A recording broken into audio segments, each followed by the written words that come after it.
안녕하세요. 따뜻하고 편안한 목소리로 책 읽어드리는 이나읍입니다. 한 주간 잘 보내셨나요? 오늘 읽어드릴 책은 제가 좋아하는 김필영 박사님의 책 평범하게 비범한 철학 에세이입니다. 5분 뚝딱 철학이라는 유튜브 채널을 운영하시는 김필영 박사님은 철학을 아주 재미있고 쉽게 이해할 수 있도록 잘 설명해 주시는 분이셔서 즐겨보고 있었는데요. 이 책을 내셨을 때 바로 구매해서 낭독할 부분까지 체크해 두고서는 이제서야 읽게 됐네요. 이 책은 우리가 일상에서 만나는 사람들, 소소한 사건들, 일상의 느낌을 철학적으로 풀어쓴 에세이입니다. 지하철에서, 일상의 삶 속에서, 그리고 영화를 보면서 혹은 소설이나 전시회를 보며 생각하고 느낄 수 있는 것들을 철학적 관점에서 정리하여 철학에 대해 좀 더 편안하고 친숙하게 다가갈 수 있게 해줍니다. 그럼 여러분들도 재밌는 철학의 세계로 함께 떠나보시죠.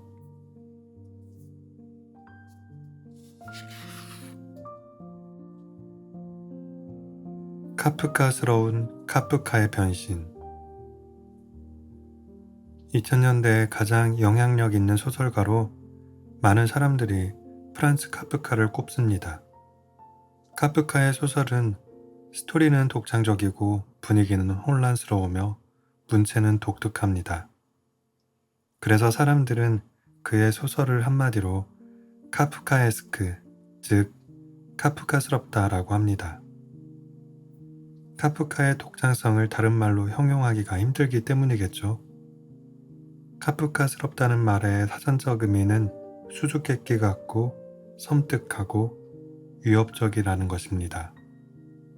이것을 한마디로 언캐니하다고 할 수 있습니다.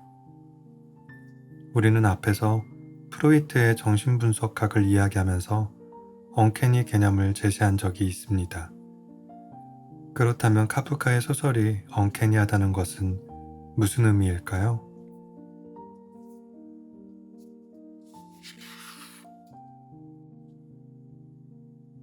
카프카는 1883년 체코 프라하에서 태어났습니다. 당시 프라하는 오스트리아 헝가리 제국에 속해 있는 땅이었는데요. 프라하 사람들은 대부분 체코인이었고 여기에 독일인과 유대인들이 함께 섞여 살았습니다. 카프카의 부모는 유대인이었습니다. 하지만 이들은 서부 유대인으로 유럽 사회에 동화되어 유대인 전통을 따르지 않았습니다. 당시 프라하에서 주로 사용하는 언어는 체코어였는데 아버지는 카프카에게 독일어 교육을 받게 했습니다. 프라하의 상류 사회에서는 독일어를 사용했기 때문이죠. 프라하 사람들은 대부분 체코인이었는데 카프카는 체코인이 아니었고 유대인이었지만 유럽 사회에 동화되어 유대 전통을 따르지도 않았고 독일어를 사용했지만 그렇다고 독일 문화권에 속한 사람도 아니었습니다. 그러니까 카프카는 체코인도 아니고 독일인도 아니고 유대인도 아닌 완전한 이방인이었던 것입니다. 카프카의 아버지는 가난한 집안에서 태어나 자수성가를 한 상인이었습니다. 체격이 건장하고 성공지향적인 사람이었죠. 하지만 카프카는 체질적으로 병치레가 잦은 말라깽이였고 성공 따위에는 관심도 없었습니다. 그저 글이나 쓰고 싶었죠. 아버지는 그런 아들을 노골적으로 무시하고 폭력적으로 대했습니다. 카프카에게 아버지는 절대적인 존재였고 늘 두려움의 대상이었습니다. 훗날 발견된 100쪽이 넘는 아버지에게 보내는 편지를 보면 카프카가 아버지로부터 얼마나 큰 상처를 받았는지 알 수 있습니다. 카프카는 아버지의 강요로 프라하 대학에서 법학을 전공하고 노동보험공단에 취직을 했습니다. 아침 8시에 출근해서 오후 2시면 일이 끝나는 말 그대로 신의 직장이었습니다. 카프카는 퇴근을 하면 황금 서로에 있는 자신의 작업실에서 밤새 글을 썼습니다. 카프카의 변신의 첫 문장을 보죠. 어느 날 아침 그레고르 잠자가 불안한 꿈에서 깨어났을 때 그는 자신이 침대 속에 한 마리의 커다란 벌레로 변해 있는 것을 발견했다. 주인공인 그레고르가 어느 날 일어나 보니 벌레가 되어 있었습니다. 벌레가 된 이유나 배경 설명 같은 건 없습니다. 그냥 벌레가 되어버린 것입니다. 가족들은 멘붕이 오고 아버지는 그레고르를 방에 가두어 놓았습니다. 그레고르는 낮에는 창밖을 바라보며 시간을 보내고 밤에는 소파에 들어가서 잠을 잡니다. 여동생이 방 안으로 음식을 넣어주러 올 때는 놀라지 않도록 소파 안쪽에 깊이 숨기도 하죠. 이제 그레고르 가족들의 생활에 변화가 생깁니다. 이전에는 그레고르가 전적으로 생계를 책임졌지만 이제 아버지는 수의로 취직을 하고 어머니와 여동생도 일을 합니다. 그레고르는 벌레가 된 것에 어느 정도 익숙해지자 이제 벽이나 천장을 기어다닐 수도 있습니다. 어머니와 여동생은 그레고르가 좀 더 쉽게 기어다닐 수 있도록 방 안의 가구들을 치우기 시작합니다.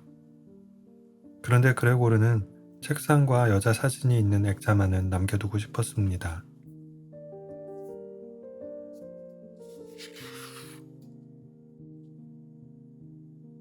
그래서 치울 수 없게 하려고 액자에 달라붙습니다. 벌레로 변한 그레고르의 모습을 직접 본 어머니는 그만 졸도를 하고 맙니다. 화가 난 아버지가 그레고르에게 사과를 던지고 그중 하나가 그레고르의 등에 박힙니다. 등에 박힌 사과는 썩어가고 그레고르는 음식을 거의 먹지 못하게 됩니다. 그러던 어느 날 죽습니다. 말라 비틀어진 그레고르의 시체를 청소부가 쓸어 담아버리죠. 그레고르의 죽음으로 이제 가족들은 해방이 되었습니다. 이들은 모처럼 나들이를 나갑니다. 전차 안에서 미래에 대한 희망을 이야기합니다. 아버지는 어느덧 아름다운 여자로 성장한 딸에게 신랑감을 찾아주어야겠다고 생각하면서 소설은 끝이 납니다. 카프카의 변신은 도대체 종잡을 수 없는 소설입니다. 그러다 보니 수많은 해석이 있는데요. 까미와 사르트르는 변신을 실존주의적 소설로 해석합니다. 세상에 벌어지는 사건에는 아무런 이유가 없듯이 그레고르가 왜 벌레가 되었는지 아무런 설명도 없고 이유도 없습니다. 그냥 어느 날 아침 벌레가 되어버린 것입니다. 그것이 바로 인간이 처한 부조리한 상황이라는 것이죠. 어떤 사람들은 변신을 자본주의 사회의 인간 소외를 보여주는 작품으로 해석합니다. 집안의 가장이었던 그레고르가 벌레로 변신하자 결국은 가족들에게 버림을 받습니다. 이것이 바로 자본주의 사회에서 노동력을 상실한 인간의 모습이라는 것입니다. 당시에 노동보험공단에서 근무하던 카프카는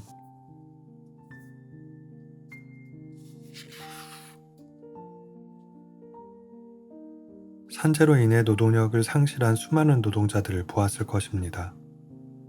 이러한 경험이 이 소설에 녹아들어 있다는 것이죠. 영국의 작가이자 노벨 문학상 수상자인 엘리아스 카네티는 변신은 카프카가 아버지의 권력에 대항하는 소설이라고 보았습니다. 소설의 주인공 그레고르 잠자가 바로 카프카라는 것입니다.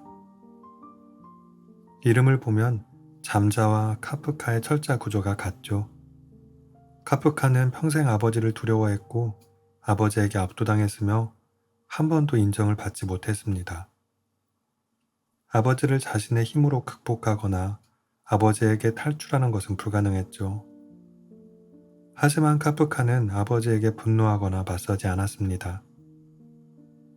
카네트에 따르면 카프카는 그 대신 스스로를 더 작게 만들었습니다. 거대한 권력 앞에서 자신을 축소하는 전략을 사용한 것입니다. 이는 권력으로부터 도망치는 것이 아니라 권력의 힘을 빼는 전략이라는 것이죠. 나는 사실 카네티의 해석보다는 인문학자 김진영의 해석이 훨씬 더 마음에 듭니다. 김진영도 카네티와 마찬가지로 변신이 카프카가 아버지의 권력에 대항하는 소설이라고 합니다. 하지만 카프카가 대항하는 방식에 대한 해석은 카네티의 설명과 다릅니다. 아버지는 카프카가 글을 쓰는 것을 못마땅하게 생각했습니다. 돈도 안 되는 짓을 왜 하냐는 것이죠. 하지만 카프카는 글을 써야만 했습니다. 그것이 아버지에게 반항하는 방식이었던 것입니다. 카프카는 혼자 힘으로는 안 되겠기에 여자를 이용합니다. 변신해서 어머니와 여동생이 가구를 치울 때 그레고르가 포기할 수 없었던 것이 두 가지 있었습니다. 책상과 액자. 그 액자에는 여자의 사진이 있었습니다. 카프카에게 글쓰기와 여자는 한 묶음이었던 것입니다. 카프카는 펠리체라는 여성과 2번 약혼하고 2번 파혼했습니다. 카프카에게 약혼의 목적은 결혼이 아니라 편지를 쓰는 것이었습니다. 몇 번 만나지도 않았는데 한 500통의 편지를 보냈습니다. 편지를 보내고 금방 왜 답장을 안 하냐고 하면서 또 편지를 보내요. 하루에 3번, 4번 보낸 적도 있습니다. 들레즈와 카타리는 카프카가 보낸 것은 편지가 아니라 박쥐라고 합니다. 카프카는 박쥐를 날려보냈고 그 박쥐는 여자의 피를 빨았다는 것이죠. 그러면 이 여자는 답장을 보냅니다. 그 답장은 피를 빨고 돌아온 박쥐입니다. 카프카는 그 피를 잉크로 삼아 또다시 글을 씁니다. 카프카가 아버지와의 권력 투쟁에서 이기기 위해서 여자를 이용했다고 보기도 합니다. 소설 변신에서도 마찬가지입니다. 벌레로 변신하기 이전에 집안의 가장은 그레고로였습니다. 그때 아버지는 힘도 없고 의욕도 없는 노인일 뿐이었죠. 그런데 그레고르가 벌레가 되자 아버지는 수의로 취직을 하면서 권력을 다시 탈환합니다. 그러고는 죽은 권력인 그레고르를 사과로 공격합니다. 여동생은 저건 오빠가 아니에요 라고 말하며 아버지의 권력 재탈환을 승인하죠.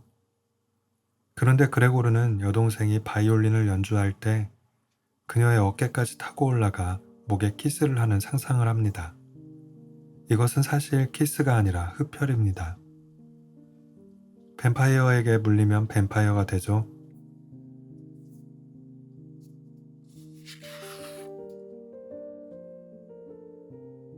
그레고르는 여동생의 피를 빨아 자신의 분신인 벌레로 만들어버리는 상상을 한 것입니다.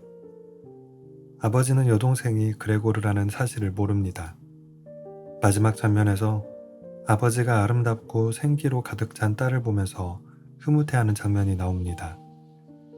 그레고르는 아버지를 속이는데 성공한 것이죠. 그레고르는 그렇게 아버지를 속이고 아버지한테 빼앗긴 권력을 다시 탈환합니다. 카프카의 소설 변신과 박찬욱 감독의 영화 헤어질 결심은 스토리가 닮아 있습니다.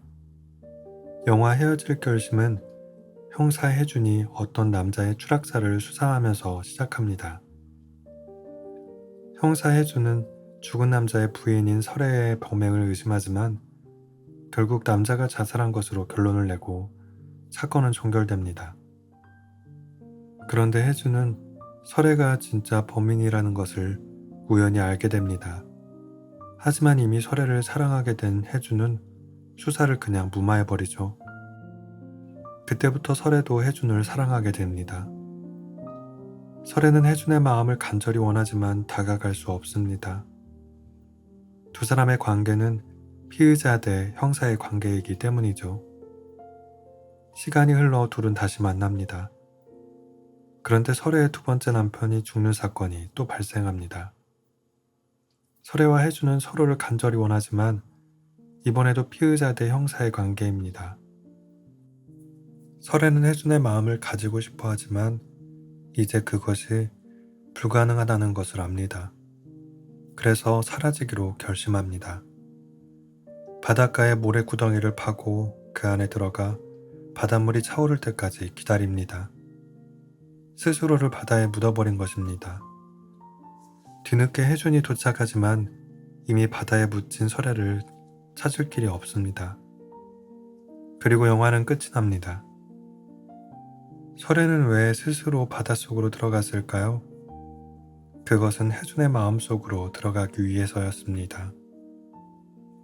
그 바다가 바로 해준이기 때문입니다. 해준의 마음을 얻을 수 없다는 것을 안 순간 설애는 해준의 마음속으로 들어가 그의 마음을 온전히 얻으려고 했던 것입니다. 하지만 해준은 그것을 모릅니다. 설애의 시신은 영원히 찾지 못할 것이고 설애의 실종 사건은 영원히 미제로 남을 것이기 때문입니다. 결국 설애는 자신을 파괴함으로써 영원히 해준의 마음을 얻을 수 있었던 것입니다. 카프카의 소설 변신의 그레고르도 마찬가지입니다. 그레고르는 아버지를 이길 수 없었습니다. 그래서 스스로 벌레가 되었죠. 그리고 여동생의 피를 빨아 벌레로 만들어 버림으로써 아버지에게로 깊숙이 침투해 들어갑니다.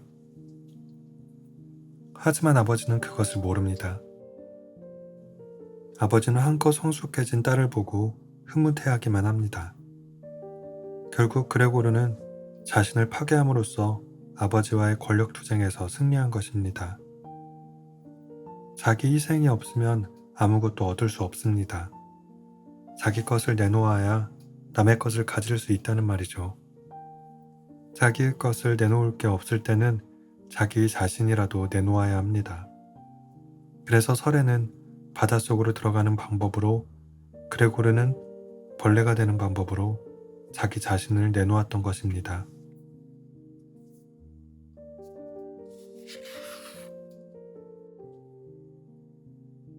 도기숙 교수는 카프카가 하이퍼그라피아였을 수 있다고 합니다.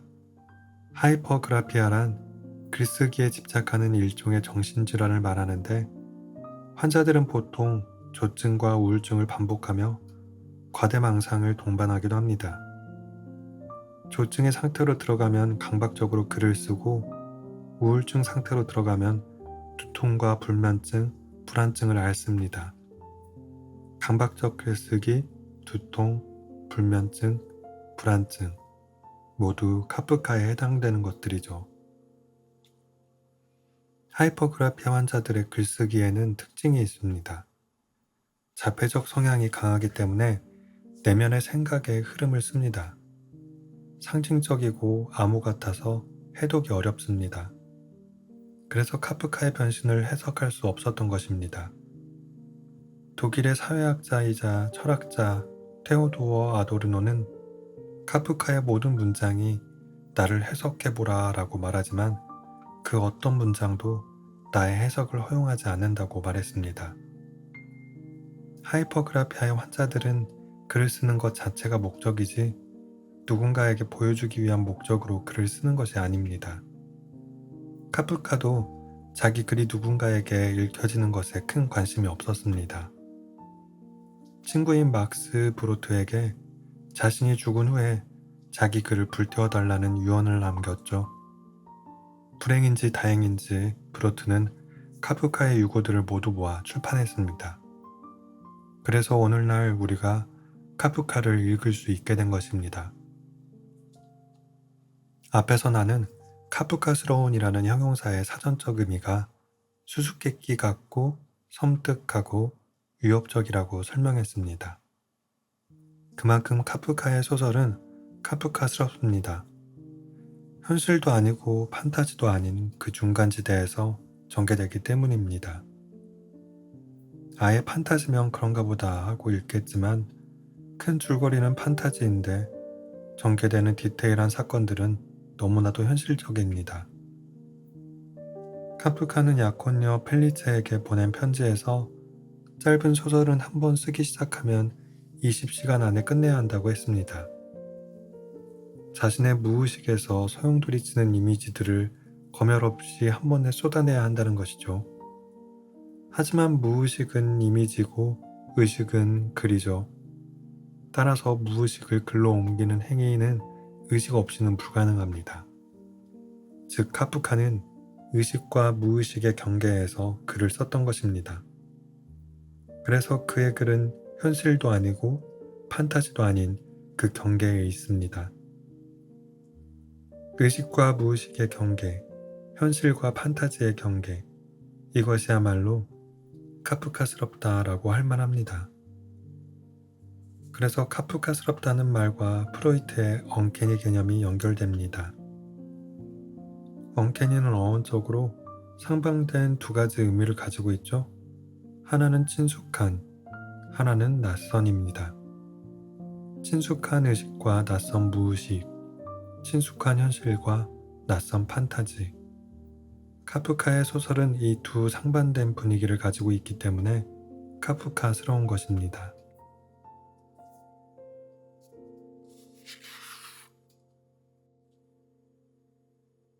죽음을 준비하는 정신의 절차탕마. 현대 영화의 최고 감독 중 한 명으로 꼽히는 스웨덴의 영화 감독 잉마르 베리만의 1957년도 영화 제7봉인은 죽음을 다룬 영화입니다. 영화는 14세기 중엽 10년 동안의 십자군 원정을 마치고 고향으로 돌아가는 기사에게 어느 날 죽음의 사신이 찾아오면서 시작합니다.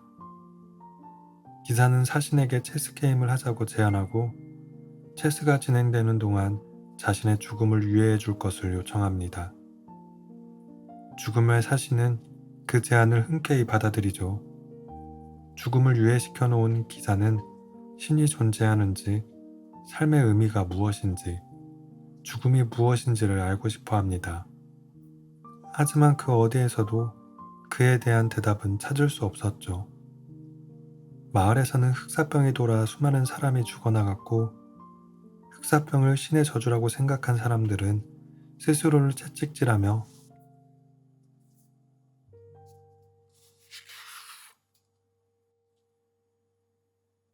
신에게 용서를 구하고자 했습니다. 동시에 마녀사냥이라는 집단적 광기가 마을 전체를 휩쓸고 있었습니다. 기사는 신의 모습을 보기 위해서 교회를 찾지만 그에게 돌아온 것은 신의 침묵뿐이었습니다. 결국 기사는 신의 응답을 받지 못한 채 죽음의 사신과 마지막 체스를 둡니다. 그리고 죽음의 사신은 체크메이트를 외치고 영화는 끝납니다. 인간은 죽습니다. 세상에 이것만큼 명백한 사실은 없죠.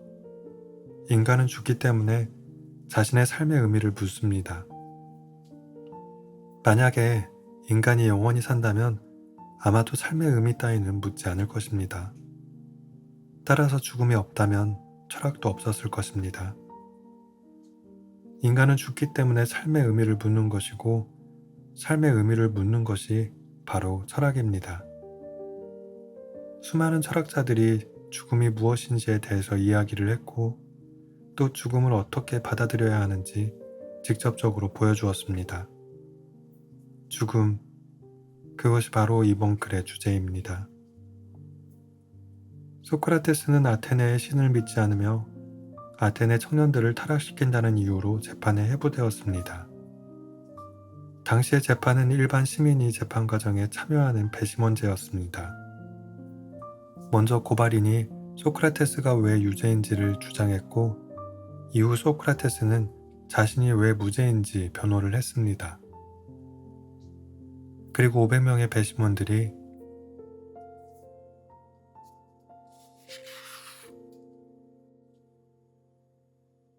(1차) 투표를 해서 유죄인지 무죄인지를 가렸는데 280대 220으로 유죄 판결이 났습니다. 이 정도면 생각보다 표 차이가 안 난 것입니다. 그나마 소크라테스가 변호를 잘해서 그런 것일 수도 있습니다.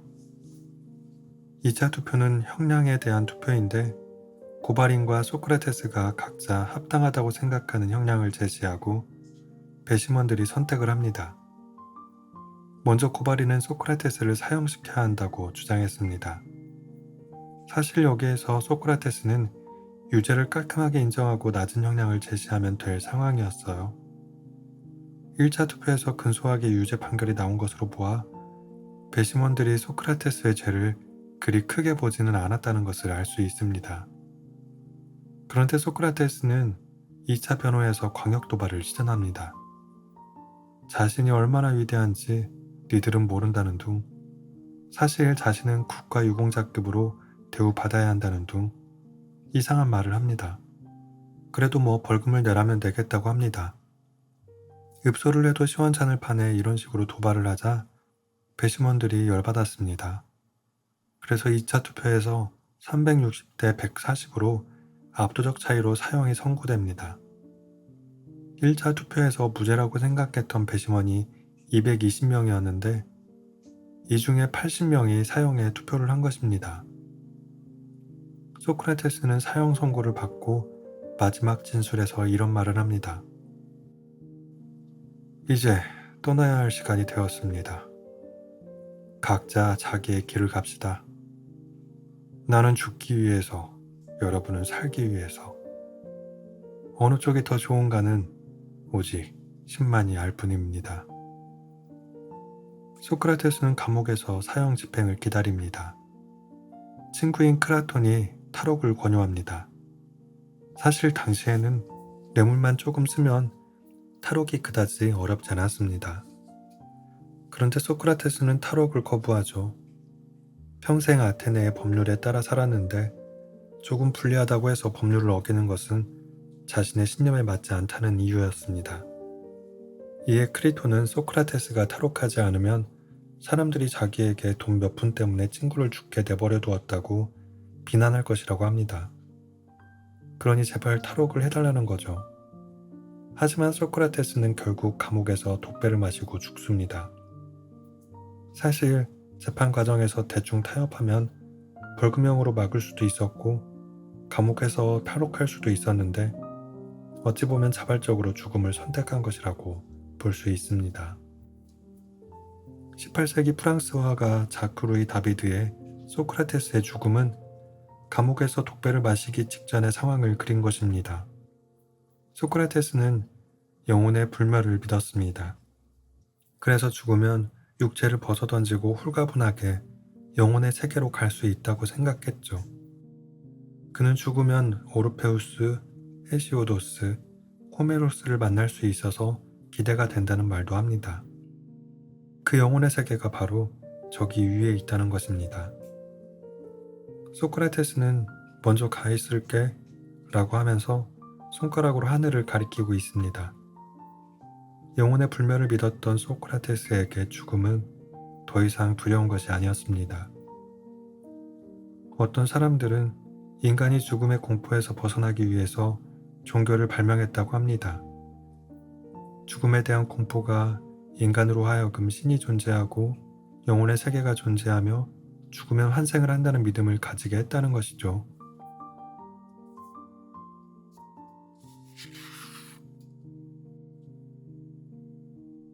그렇다면 사후세계, 영혼의 세계, 환생을 믿지 않은 철학자들은 죽음에 대해 어떤 태도를 취했을까요?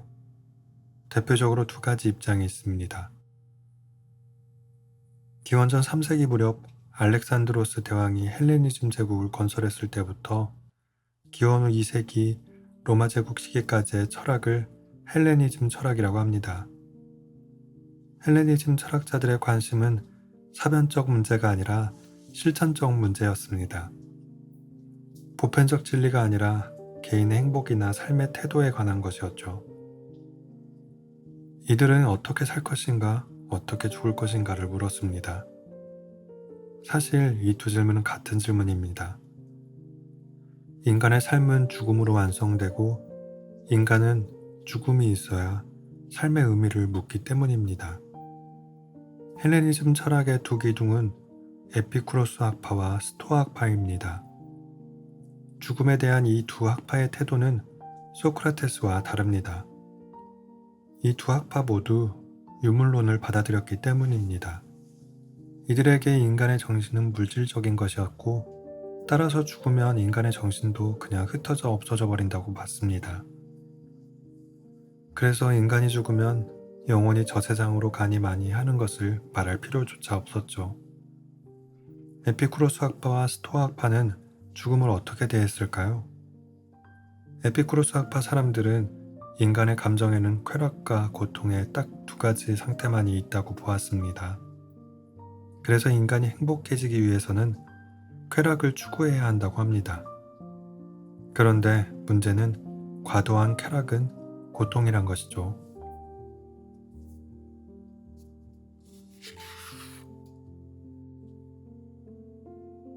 고로 이들은 행복해지기 위해서는 최소한의 쾌락을 추구해야 한다고 보았습니다.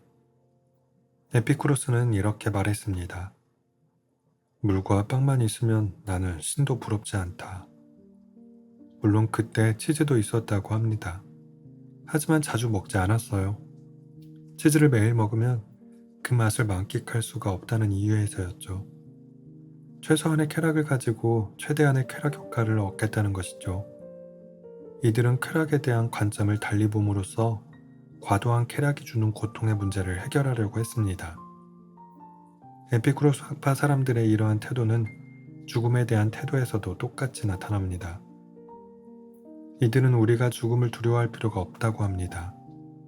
왜냐하면 살아있을 때 우리는 죽어있지 않고 죽어버리면 우리는 존재하지 않기 때문이라고 합니다. 그러니 죽음을 두려워할 이유가 없다는 것이죠. 예를 들어 나는 북극곰에게 잡아먹힐 걱정을 하지 않습니다. 왜냐하면 나는 북극에 갈 계획이 없기 때문입니다. 내가 겪지 않을 일을 걱정할 필요는 없죠. 죽음도 마찬가지라는 것입니다.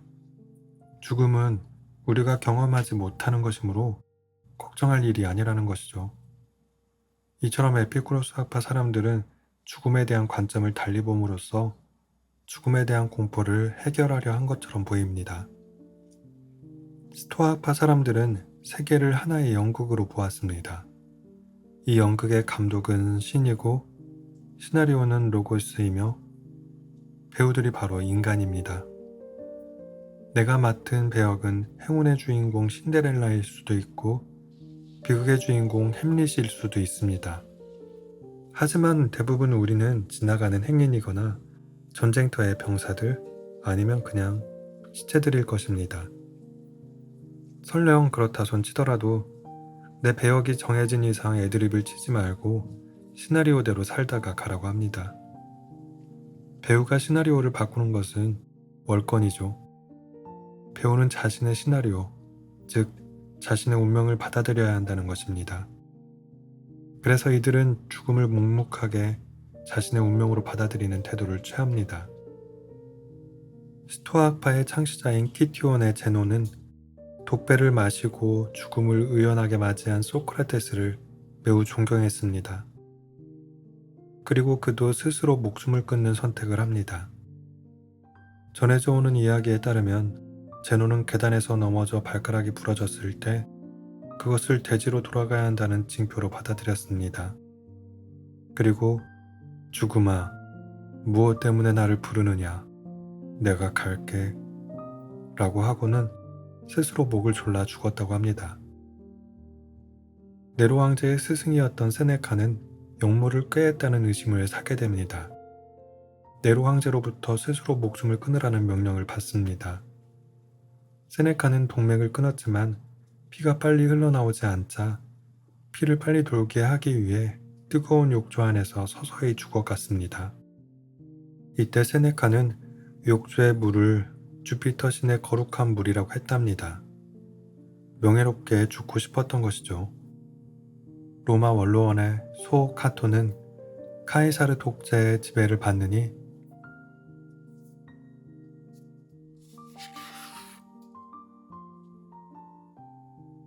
차라리 죽음을 택하겠다면서 연회를 열고 플라톤의 파이돈을 읽으면서 스스로 배를 갈라 죽었다고 합니다.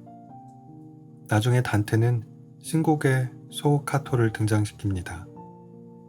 신곡에서는 스스로 목숨을 끊은 사람들은 모두 지옥에 가 있었지만 소 카토는 지옥에 없었습니다. 단테는 그가 인간으로서의 존엄을 지키기 위해서 스스로 목숨을 끊었기에 죄를 지은 것이 아니라고 본 것입니다. 지금까지 우리는 죽음을 대하는 세 가지 태도를 보았습니다. 영혼의 세계를 믿었던 소크라테스는 기쁘게 죽을 수 있었고 에피쿠로스 학파 사람들은 죽음에 대한 관점을 달리함으로써 죽음을 두려워할 필요가 없다고 설파했습니다. 그리고 스토아파 사람들은 죽음을 운명이라고 보고 스스럼 없이 받아들였죠. 죽음에 대한 이들의 생각은 모두 다르지만 어쨌든 이들은 모두 죽음을 두려움의 대상으로 생각하지 않았고 그래서 담담하게 받아들일 수 있었던 것 같습니다. 물론 그렇지 않은 경우도 있습니다. 프랑스의 철학자 장폴 사르트르는 폐수종으로 병원에 입원해 있으면서 죽음에 대한 공포로 의사에게 병명을 묻지조차 못했다고 합니다. 그리고 죽음의 시간이 임박해 오자 물건을 집어던지고 소리를 지르는 등 행패를 부리며 극도로 불안한 모습을 보였다고 합니다. 프랑스 언론들은 이를 두고 사르트르가 왜 그토록 수치스럽게 죽었는지에 대한 기사를 쓰기도 했습니다. 그는 평소에 인간의 실존을 말하고 인간이 죽음으로부터 자유로워야 한다고 누누이 강조해 왔습니다. 하지만 정작 자신의 죽음에 대해서는 그렇지 못했습니다.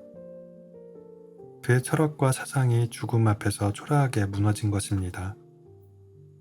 이 이야기는 사르트르의 무신론을 비난하는 사람들이 만들어낸 과장된 에피소드일 수도 있습니다. 하지만 죽음을 두려워하는 인간의 모습은 당연하고 자연스러운 것입니다. 인간은 죽습니다. 세상에 이것만큼 명백한 사실은 없죠. 인간은 죽기 때문에 삶의 의미를 찾으려 하고 삶의 의미를 찾으려 하는 것이 바로 철학입니다.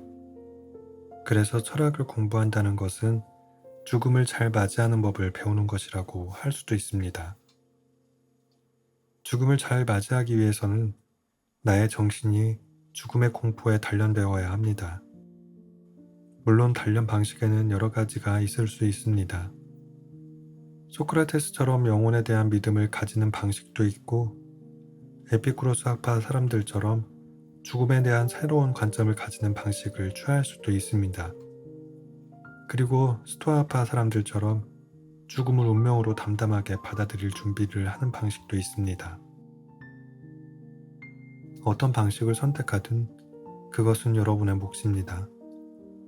죽음은 단 한 번의 실전밖에 없습니다. 그 단 한 번의 실전으로 우리의 삶이 완성됩니다. 따라서 우리의 정신은 죽음의 공포에 단련되어 있어야 합니다.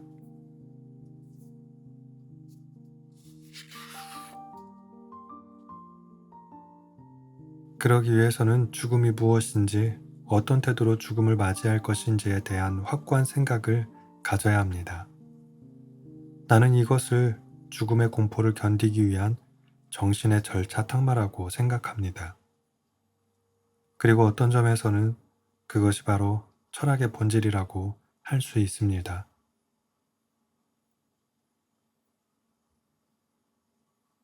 오늘도 끝까지 낭독을 들어주신 여러분들께 진심으로 감사드립니다. 굿나잇.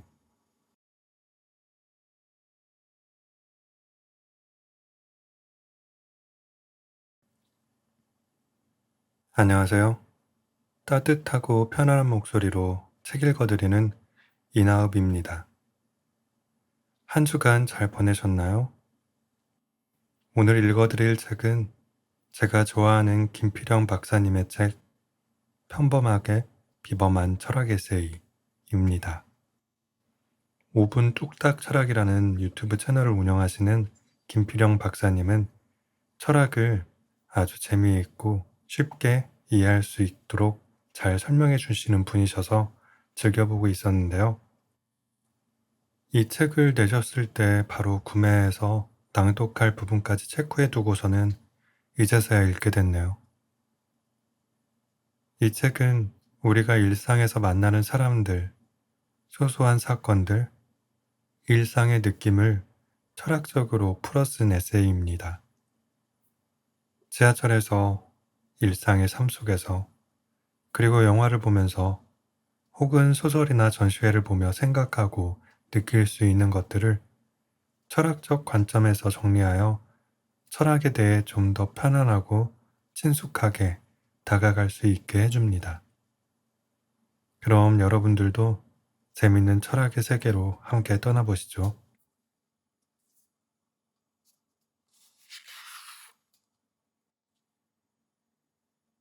카프카스러운 카프카의 변신. 2000년대에 가장 영향력 있는 소설가로 많은 사람들이 프란츠 카프카를 꼽습니다.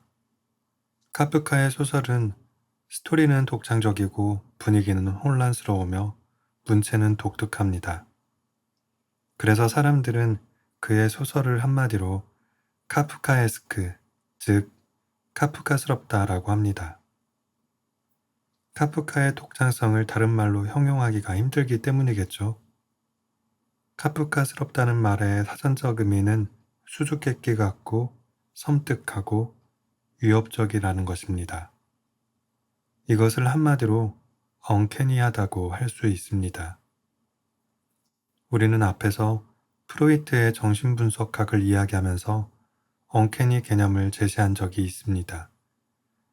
그렇다면 카프카의 소설이 언캐니하다는 것은 무슨 의미일까요?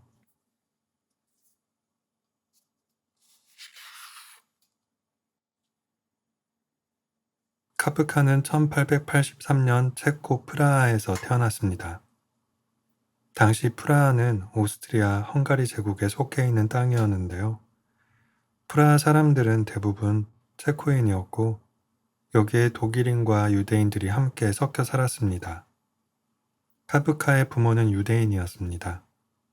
하지만 이들은 서부 유대인으로 유럽 사회에 동화되어 유대인 전통을 따르지 않았습니다. 당시 프라하에서 주로 사용하는 언어는 체코어였는데 아버지는 카프카에게 독일어 교육을 받게 했습니다. 프라하의 상류 사회에서는 독일어를 사용했기 때문이죠. 프라하 사람들은 대부분 체코인이었는데 카프카는 체코인이 아니었고 유대인이었지만 유럽 사회에 동화되어 유대 전통을 따르지도 않았고 독일어를 사용했지만 그렇다고 독일 문화권에 속한 사람도 아니었습니다. 그러니까 카프카는 체코인도 아니고 독일인도 아니고 유대인도 아닌 완전한 이방인이었던 것입니다. 카프카의 아버지는 가난한 집안에서 태어나 자수성가를 한 상인이었습니다. 체격이 건장하고 성공지향적인 사람이었죠. 하지만 카프카는 체질적으로 병치레가 잦은 말라깽이였고 성공 따위에는 관심도 없었습니다. 그저 글이나 쓰고 싶었죠. 아버지는 그런 아들을 노골적으로 무시하고 폭력적으로 대했습니다. 카프카에게 아버지는 절대적인 존재였고 늘 두려움의 대상이었습니다. 훗날 발견된 100쪽이 넘는 아버지에게 보내는 편지를 보면 카프카가 아버지로부터 얼마나 큰 상처를 받았는지 알 수 있습니다. 카프카는 아버지의 강요로 프라하 대학에서 법학을 전공하고 노동보험공단에 취직을 했습니다.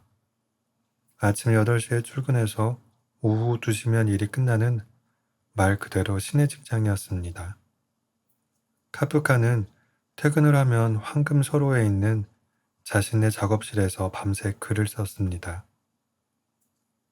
카프카의 변신의 첫 문장을 보죠. 어느 날 아침 그레고르 잠자가 불안한 꿈에서 깨어났을 때 그는 자신이 침대 속에 한 마리의 커다란 벌레로 변해 있는 것을 발견했다. 주인공인 그레고르가 어느 날 일어나 보니 벌레가 되어 있었습니다. 벌레가 된 이유나 배경 설명 같은 건 없습니다. 그냥 벌레가 되어버린 것입니다. 가족들은 멘붕이 오고 아버지는 그레고르를 방에 가두어 놓았습니다. 그레고르는 낮에는 창밖을 바라보며 시간을 보내고 밤에는 소파에 들어가서 잠을 잡니다. 여동생이 방 안으로 음식을 넣어주러 올 때는 놀라지 않도록 소파 안쪽에 깊이 숨기도 하죠.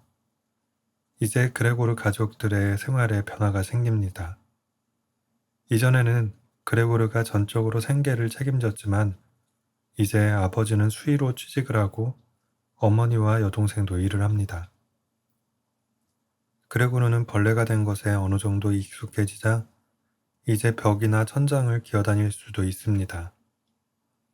어머니와 여동생은 그레고르가 좀 더 쉽게 기어다닐 수 있도록 방 안의 가구들을 치우기 시작합니다. 그런데 그레고르는 책상과 여자 사진이 있는 액자만은 남겨두고 싶었습니다.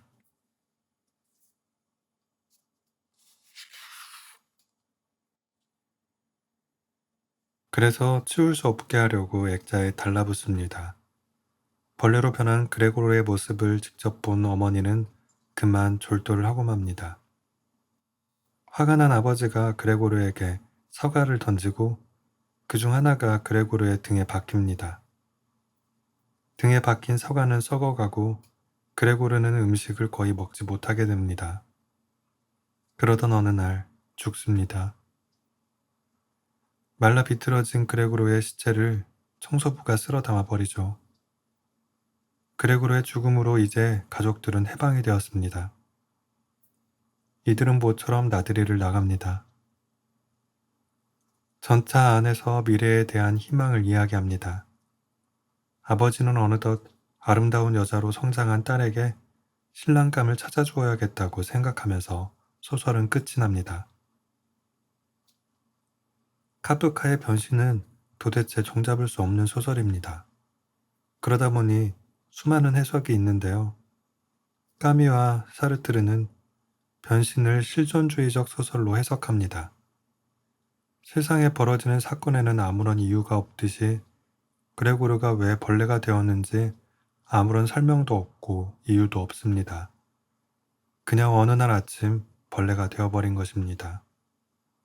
그것이 바로 인간이 처한 부조리한 상황이라는 것이죠.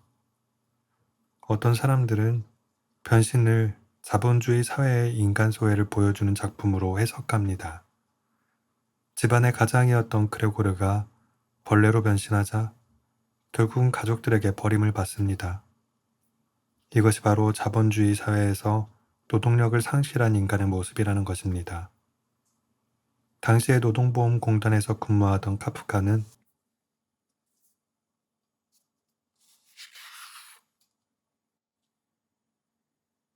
산재로 인해 노동력을 상실한 수많은 노동자들을 보았을 것입니다. 이러한 경험이 이 소설에 녹아들어 있다는 것이죠. 영국의 작가이자 노벨 문학상 수상자인 엘리아스 카네티는 변신은 카프카가 아버지의 권력에 대항하는 소설이라고 보았습니다. 소설의 주인공 그레고르 잠자가 바로 카프카라는 것입니다. 이름을 보면 잠자와 카프카의 철자 구조가 같죠. 카프카는 평생 아버지를 두려워했고 아버지에게 압도당했으며 한 번도 인정을 받지 못했습니다. 아버지를 자신의 힘으로 극복하거나 아버지에게 탈출하는 것은 불가능했죠. 하지만 카프카는 아버지에게 분노하거나 맞서지 않았습니다. 카네트에 따르면 카프카는 그 대신 스스로를 더 작게 만들었습니다. 거대한 권력 앞에서 자신을 축소하는 전략을 사용한 것입니다. 이는 권력으로부터 도망치는 것이 아니라 권력의 힘을 빼는 전략이라는 것이죠. 나는 사실 카네티의 해석보다는 인문학자 김진영의 해석이 훨씬 더 마음에 듭니다. 김진영도 카네티와 마찬가지로 변신이 카프카가 아버지의 권력에 대항하는 소설이라고 합니다. 하지만 카프카가 대항하는 방식에 대한 해석은 카네티의 설명과 다릅니다. 아버지는 카프카가 글을 쓰는 것을 못마땅하게 생각했습니다. 돈도 안 되는 짓을 왜 하냐는 것이죠. 하지만 카프카는 글을 써야만 했습니다. 그것이 아버지에게 반항하는 방식이었던 것입니다. 카프카는 혼자 힘으로는 안 되겠기에 여자를 이용합니다. 변신해서 어머니와 여동생이 가구를 치울 때 그레고르가 포기할 수 없었던 것이 두 가지 있었습니다. 책상과 액자. 그 액자에는 여자의 사진이 있었습니다. 카프카에게 글쓰기와 여자는 한 묶음이었던 것입니다. 카프카는 펠리체라는 여성과 두 번 약혼하고 두 번 파혼했습니다. 카프카에게 약혼의 목적은 결혼이 아니라 편지를 쓰는 것이었습니다. 몇 번 만나지도 않았는데 한 500통의 편지를 보냈습니다. 편지를 보내고 금방 왜 답장을 안 하냐고 하면서 또 편지를 보내요. 하루에 3번, 4번 보낸 적도 있습니다. 들레즈와 카타리는 카프카가 보낸 것은 편지가 아니라 박쥐라고 합니다. 카프카는 박쥐를 날려보냈고 그 박쥐는 여자의 피를 빨았다는 것이죠. 그러면 이 여자는 답장을 보냅니다. 그 답장은 피를 빨고 돌아온 박쥐입니다. 카프카는 그 피를 잉크로 삼아 또다시 글을 씁니다. 카프카가 아버지와의 권력 투쟁에서 이기기 위해서 여자를 이용했다고 보기도 합니다.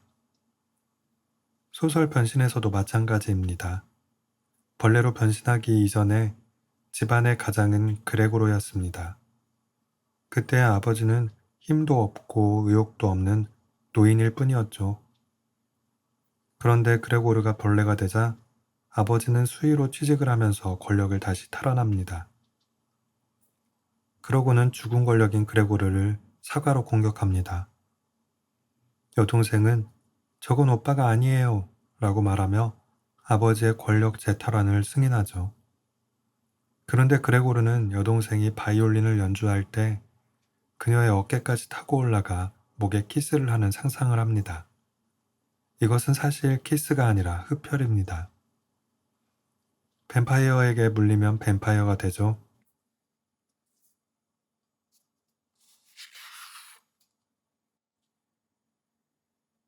그레고르는 여동생의 피를 빨아 자신의 분신인 벌레로 만들어버리는 상상을 한 것입니다. 아버지는 여동생이 그레고르라는 사실을 모릅니다. 마지막 장면에서 아버지가 아름답고 생기로 가득 찬 딸을 보면서 흐뭇해하는 장면이 나옵니다. 그레고르는 아버지를 속이는데 성공한 것이죠. 그레고르는 그렇게 아버지를 속이고 아버지한테 빼앗긴 권력을 다시 탈환합니다. 카프카의 소설 변신과 박찬욱 감독의 영화 헤어질 결심은 스토리가 닮아 있습니다. 영화 헤어질 결심은 형사 해준이 어떤 남자의 추락사를 수사하면서 시작합니다. 형사 해준은 죽은 남자의 부인인 설애의 범행을 의심하지만 결국 남자가 자살한 것으로 결론을 내고 사건은 종결됩니다. 그런데 해준은 설애가 진짜 범인이라는 것을 우연히 알게 됩니다. 하지만 이미 설애를 사랑하게 된 해준은 수사를 그냥 무마해버리죠. 그때부터 설애도 해준을 사랑하게 됩니다. 설애는 해준의 마음을 간절히 원하지만 다가갈 수 없습니다. 두 사람의 관계는 피의자 대 형사의 관계이기 때문이죠. 시간이 흘러 둘은 다시 만납니다. 그런데 설애의 두 번째 남편이 죽는 사건이 또 발생합니다. 설애와 해준은 서로를 간절히 원하지만 이번에도 피의자 대 형사의 관계입니다. 설애는 해준의 마음을 가지고 싶어 하지만 이제 그것이 불가능하다는 것을 압니다. 그래서 사라지기로 결심합니다. 바닷가에 모래구덩이를 파고 그 안에 들어가 바닷물이 차오를 때까지 기다립니다. 스스로를 바다에 묻어버린 것입니다. 뒤늦게 해준이 도착하지만 이미 바다에 묻힌 설애를 찾을 길이 없습니다. 그리고 영화는 끝이 납니다. 설애는 왜 스스로 바닷속으로 들어갔을까요? 그것은 해준의 마음속으로 들어가기 위해서였습니다. 그 바다가 바로 해준이기 때문입니다. 해준의 마음을 얻을 수 없다는 것을 안 순간 설애는 해준의 마음속으로 들어가 그의 마음을 온전히 얻으려고 했던 것입니다. 하지만 해준은 그것을 모릅니다. 설애의 시신은 영원히 찾지 못할 것이고 설애의 실종 사건은 영원히 미제로 남을 것이기 때문입니다. 결국 설애는 자신을 파괴함으로써 영원히 해준의 마음을 얻을 수 있었던 것입니다. 카프카의 소설 변신의 그레고르도 마찬가지입니다. 그레고르는 아버지를 이길 수 없었습니다. 그래서 스스로 벌레가 되었죠. 그리고 여동생의 피를 빨아 벌레로 만들어 버림으로써 아버지에게로 깊숙이 침투해 들어갑니다. 하지만 아버지는 그것을 모릅니다. 아버지는 한껏 성숙해진 딸을 보고 흐뭇해하기만 합니다. 결국 그레고르는 자신을 파괴함으로써 아버지와의 권력 투쟁에서 승리한 것입니다. 자기 희생이 없으면 아무것도 얻을 수 없습니다. 자기 것을 내놓아야 남의 것을 가질 수 있다는 말이죠. 자기의 것을 내놓을 게 없을 때는 자기 자신이라도 내놓아야 합니다. 그래서 설에는 바닷속으로 들어가는 방법으로, 그레고르는 벌레가 되는 방법으로 자기 자신을 내놓았던 것입니다.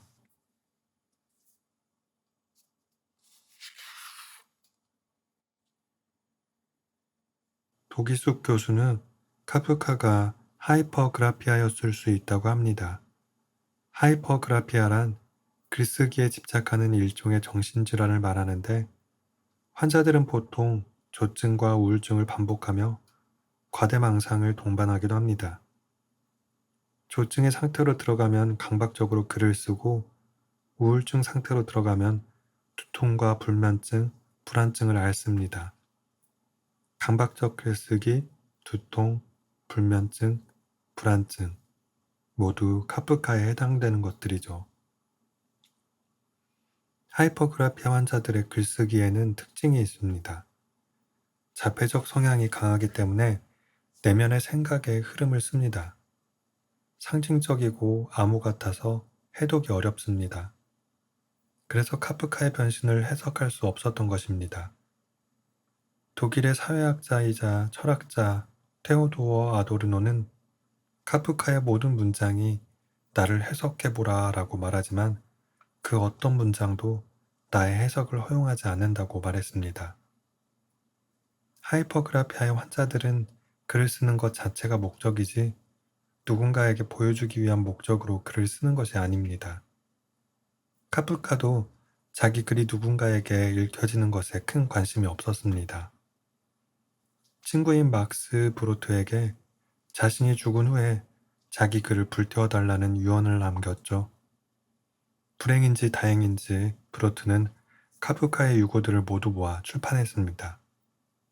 그래서 오늘날 우리가 카프카를 읽을 수 있게 된 것입니다. 앞에서 나는 카프카스러운이라는 형용사의 사전적 의미가 수수께끼 같고 섬뜩하고 위협적이라고 설명했습니다. 그만큼 카프카의 소설은 카프카스럽습니다. 현실도 아니고 판타지도 아닌 그 중간지대에서 전개되기 때문입니다. 아예 판타지면 그런가 보다 하고 읽겠지만 큰 줄거리는 판타지인데 전개되는 디테일한 사건들은 너무나도 현실적입니다. 카프카는 약혼녀 펠리체에게 보낸 편지에서 짧은 소설은 한 번 쓰기 시작하면 20시간 안에 끝내야 한다고 했습니다. 자신의 무의식에서 소용돌이치는 이미지들을 검열 없이 한 번에 쏟아내야 한다는 것이죠. 하지만 무의식은 이미지고 의식은 글이죠. 따라서 무의식을 글로 옮기는 행위는 의식 없이는 불가능합니다. 즉 카프카는 의식과 무의식의 경계에서 글을 썼던 것입니다. 그래서 그의 글은 현실도 아니고 판타지도 아닌 그 경계에 있습니다. 의식과 무의식의 경계, 현실과 판타지의 경계, 이것이야말로 카프카스럽다라고 할 만합니다. 그래서 카프카스럽다는 말과 프로이트의 언캐니 개념이 연결됩니다. 언캐니는 어원적으로 상반된 두 가지 의미를 가지고 있죠. 하나는 친숙한, 하나는 낯선입니다. 친숙한 의식과 낯선 무의식, 친숙한 현실과 낯선 판타지. 카프카의 소설은 이 두 상반된 분위기를 가지고 있기 때문에 카프카스러운 것입니다.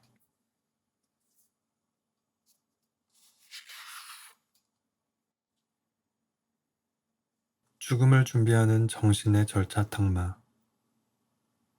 현대 영화의 최고 감독 중 한 명으로 꼽히는 스웨덴의 영화 감독 잉마르 베리만의 1957년도 영화 제7봉인은 죽음을 다룬 영화입니다. 영화는 14세기 중엽 10년 동안의 십자군 원정을 마치고 고향으로 돌아가는 기사에게 어느 날 죽음의 사신이 찾아오면서 시작합니다. 기사는 사신에게 체스 게임을 하자고 제안하고 체스가 진행되는 동안 자신의 죽음을 유예해 줄 것을 요청합니다. 죽음의 사신은 그 제안을 흔쾌히 받아들이죠. 죽음을 유예시켜 놓은 기사는 신이 존재하는지, 삶의 의미가 무엇인지, 죽음이 무엇인지를 알고 싶어 합니다. 하지만 그 어디에서도 그에 대한 대답은 찾을 수 없었죠. 마을에서는 흑사병이 돌아 수많은 사람이 죽어나갔고, 흑사병을 신의 저주라고 생각한 사람들은 스스로를 채찍질하며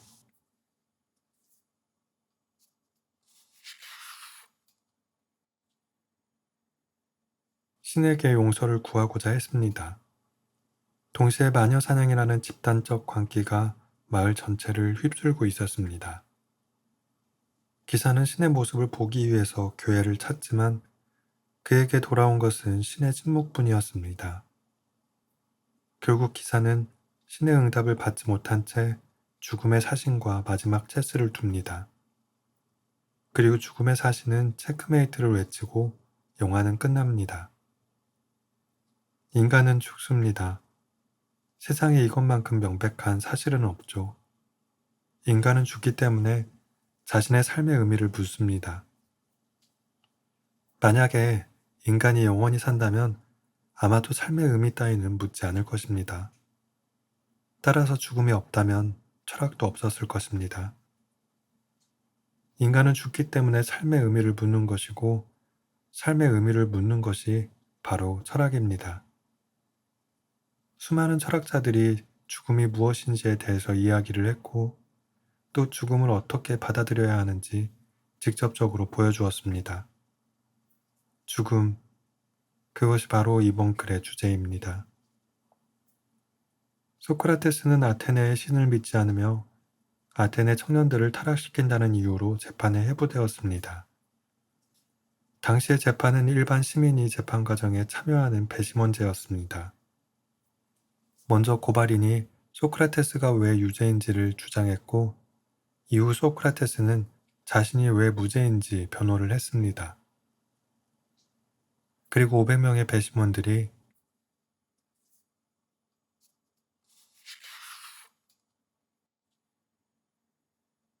1차 투표를 해서 유죄인지 무죄인지를 가렸는데 280대 220으로 유죄 판결이 났습니다.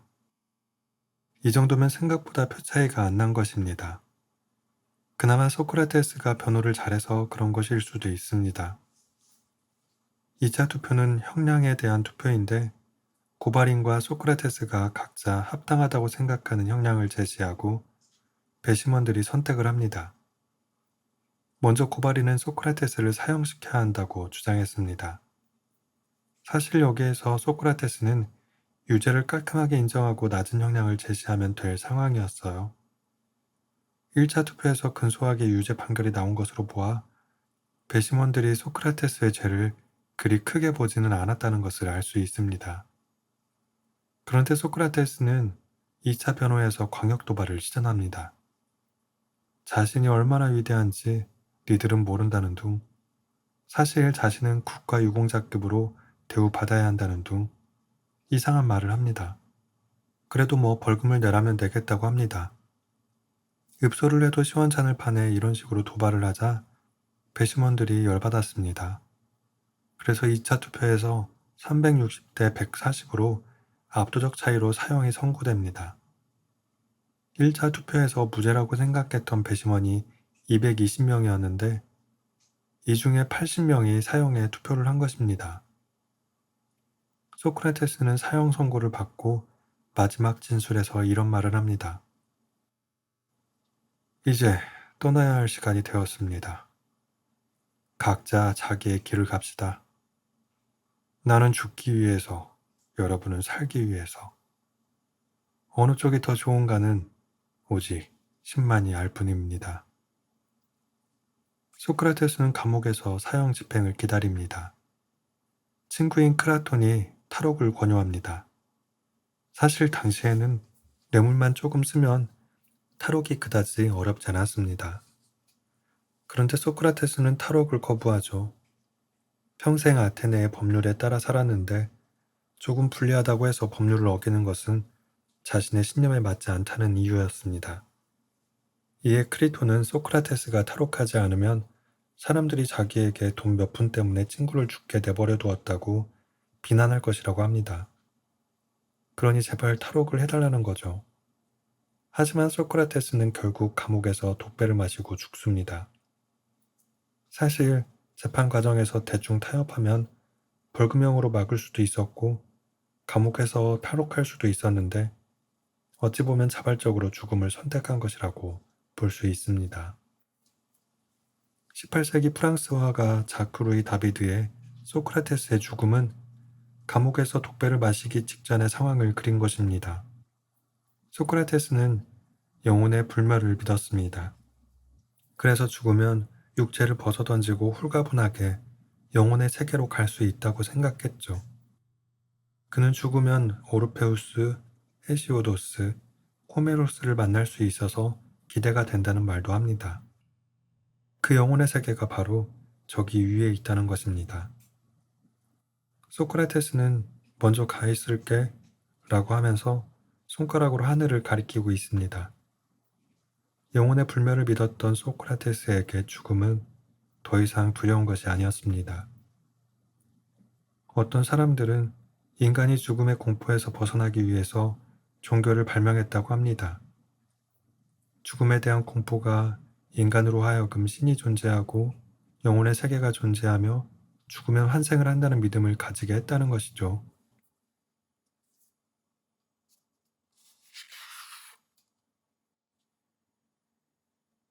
그렇다면 사후세계, 영혼의 세계, 환생을 믿지 않은 철학자들은 죽음에 대해 어떤 태도를 취했을까요? 대표적으로 두 가지 입장이 있습니다. 기원전 3세기 무렵 알렉산드로스 대왕이 헬레니즘 제국을 건설했을 때부터 기원 후 2세기 로마 제국 시기까지의 철학을 헬레니즘 철학이라고 합니다. 헬레니즘 철학자들의 관심은 사변적 문제가 아니라 실천적 문제였습니다. 보편적 진리가 아니라 개인의 행복이나 삶의 태도에 관한 것이었죠. 이들은 어떻게 살 것인가, 어떻게 죽을 것인가를 물었습니다. 사실 이 두 질문은 같은 질문입니다. 인간의 삶은 죽음으로 완성되고 인간은 죽음이 있어야 삶의 의미를 묻기 때문입니다. 헬레니즘 철학의 두 기둥은 에피쿠로스 학파와 스토아 학파입니다. 죽음에 대한 이 두 학파의 태도는 소크라테스와 다릅니다. 이 두 학파 모두 유물론을 받아들였기 때문입니다. 이들에게 인간의 정신은 물질적인 것이었고 따라서 죽으면 인간의 정신도 그냥 흩어져 없어져 버린다고 봤습니다. 그래서 인간이 죽으면 영혼이 저세상으로 가니 많이 하는 것을 말할 필요조차 없었죠. 에피쿠로스 학파와 스토아 학파는 죽음을 어떻게 대했을까요? 에피쿠로스 학파 사람들은 인간의 감정에는 쾌락과 고통의 딱 두 가지 상태만이 있다고 보았습니다. 그래서 인간이 행복해지기 위해서는 쾌락을 추구해야 한다고 합니다. 그런데 문제는 과도한 쾌락은 고통이란 것이죠.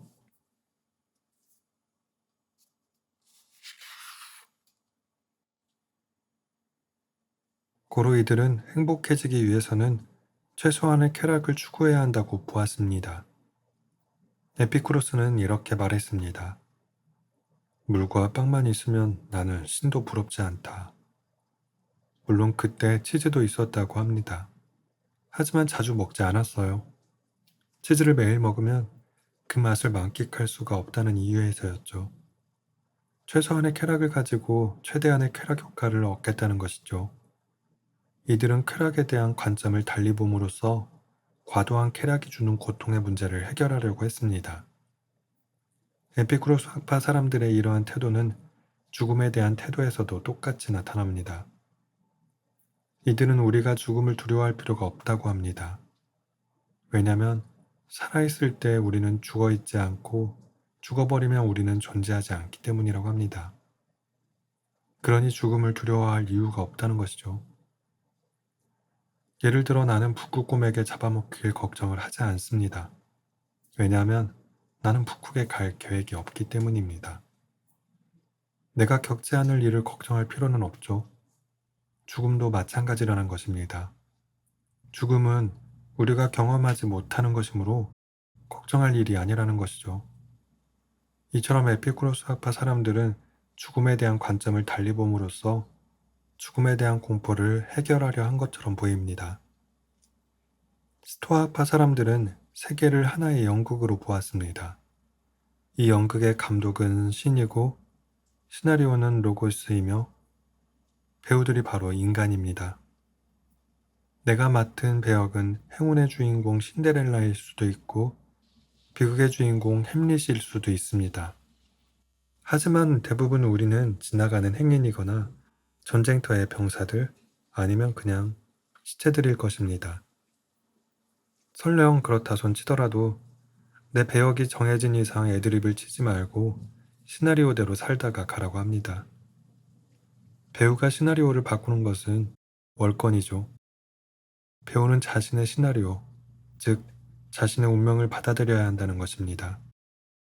그래서 이들은 죽음을 묵묵하게 자신의 운명으로 받아들이는 태도를 취합니다. 스토아학파의 창시자인 키티온의 제노는 독배를 마시고 죽음을 의연하게 맞이한 소크라테스를 매우 존경했습니다.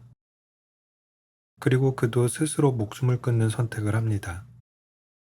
전해져 오는 이야기에 따르면 제노는 계단에서 넘어져 발가락이 부러졌을 때 그것을 대지로 돌아가야 한다는 징표로 받아들였습니다. 그리고 죽음아, 무엇 때문에 나를 부르느냐? 내가 갈게. 라고 하고는 스스로 목을 졸라 죽었다고 합니다. 네로 황제의 스승이었던 세네카는 역모를 꾀했다는 의심을 사게 됩니다. 네로 황제로부터 스스로 목숨을 끊으라는 명령을 받습니다. 세네카는 동맥을 끊었지만 피가 빨리 흘러나오지 않자 피를 빨리 돌게 하기 위해 뜨거운 욕조 안에서 서서히 죽어갔습니다. 이때 세네카는 욕조의 물을 주피터 신의 거룩한 물이라고 했답니다. 명예롭게 죽고 싶었던 것이죠. 로마 원로원의 소 카토는 카이사르 독재의 지배를 받느니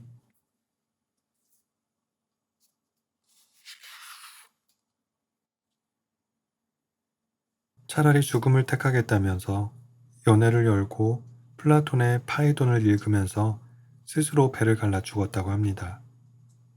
나중에 단테는 신곡에 소 카토를 등장시킵니다.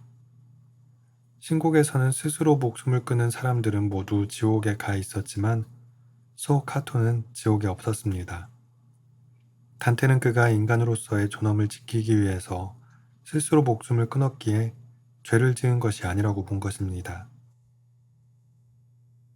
지금까지 우리는 죽음을 대하는 세 가지 태도를 보았습니다. 영혼의 세계를 믿었던 소크라테스는 기쁘게 죽을 수 있었고 에피쿠로스 학파 사람들은 죽음에 대한 관점을 달리함으로써 죽음을 두려워할 필요가 없다고 설파했습니다. 그리고 스토아 학파 사람들은 죽음을 운명이라고 보고 스스럼 없이 받아들였죠. 죽음에 대한 이들의 생각은 모두 다르지만 어쨌든 이들은 모두 죽음을 두려움의 대상으로 생각하지 않았고 그래서 담담하게 받아들일 수 있었던 것 같습니다. 물론 그렇지 않은 경우도 있습니다. 프랑스의 철학자 장폴 사르트르는 폐수종으로 병원에 입원해 있으면서 죽음에 대한 공포로 의사에게 병명을 묻지조차 못했다고 합니다. 그리고 죽음의 시간이 임박해오자 물건을 집어던지고 소리를 지르는 등 행패를 부리며 극도로 불안한 모습을 보였다고 합니다. 프랑스 언론들은 이를 두고 사르트르가 왜 그토록 수치스럽게 죽었는지에 대한 기사를 쓰기도 했습니다. 그는 평소에 인간의 실존을 말하고 인간이 죽음으로부터 자유로워야 한다고 누누이 강조해 왔습니다. 하지만 정작 자신의 죽음에 대해서는 그렇지 못했습니다. 그의 철학과 사상이 죽음 앞에서 초라하게 무너진 것입니다. 이 이야기는 사르트르의 무신론을 비난하는 사람들이 만들어낸 과장된 에피소드일 수도 있습니다. 하지만 죽음을 두려워하는 인간의 모습은 당연하고 자연스러운 것입니다. 인간은 죽습니다. 세상에 이것만큼 명백한 사실은 없죠. 인간은 죽기 때문에 삶의 의미를 찾으려 하고 삶의 의미를 찾으려 하는 것이 바로 철학입니다. 그래서 철학을 공부한다는 것은 죽음을 잘 맞이하는 법을 배우는 것이라고 할 수도 있습니다. 죽음을 잘 맞이하기 위해서는 나의 정신이 죽음의 공포에 단련되어야 합니다. 물론 단련 방식에는 여러 가지가 있을 수 있습니다. 소크라테스처럼 영혼에 대한 믿음을 가지는 방식도 있고, 에피쿠로스 학파 사람들처럼 죽음에 대한 새로운 관점을 가지는 방식을 취할 수도 있습니다. 그리고 스토아파 사람들처럼 죽음을 운명으로 담담하게 받아들일 준비를 하는 방식도 있습니다. 어떤 방식을 선택하든 그것은 여러분의 몫입니다. 죽음은 단 한 번의 실전밖에 없습니다. 그 단 한 번의 실전으로 우리의 삶이 완성됩니다. 따라서 우리의 정신은 죽음의 공포에 단련되어 있어야 합니다.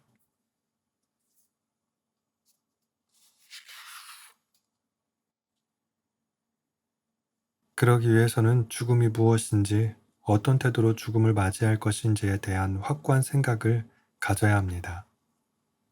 나는 이것을 죽음의 공포를 견디기 위한 정신의 절차 탁마라고 생각합니다. 그리고 어떤 점에서는 그것이 바로 철학의 본질이라고 할 수 있습니다.